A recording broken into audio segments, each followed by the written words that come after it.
I have a newly filtered Moe-Joe water.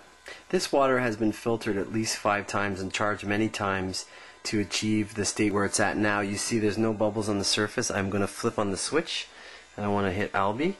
Flip on the switch, and I'm using a setup with Chris circuit. Actually, I'm getting this is not the traditional Chris circuit, but it is something special that gives about an amp across the water. Now just watch this. Okay, I flipped it on. Watch this activity. This is what your activity should look like when you have very charged water.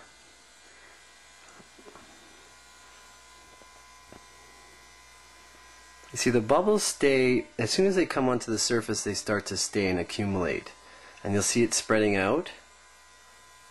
This is very, very charged water.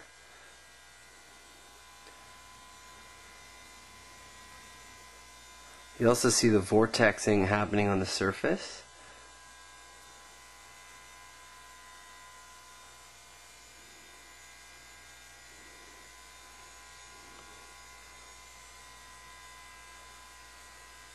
What's that, Albie? You're liking the vibe? Sweet. See, this is what you should see when your water is starting to get very charged, is that the bubbles, after a filtering, the bubbles come up and they go into 2 different directions. They hit the side and they even circulate around. Or if I let this charge for like another minute, you're going to see a real accumulation of bubbles. So I'm going to just pause the tape now and let it charge a bit so I don't bore you in between. Alright, here we go. It's about a minute and 15 seconds later.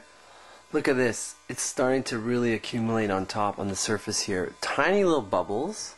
You see those beauties. Crystal clear, very clean, soapy bubbles like a cafe latte. This is a sign of very charged water.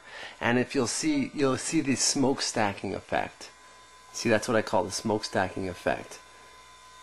That's what it's. See, now you won't get that right at the beginning of charging. It takes a little time until the water gets pure and charged as well.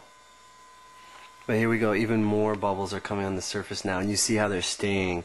This is a sign of very charged water.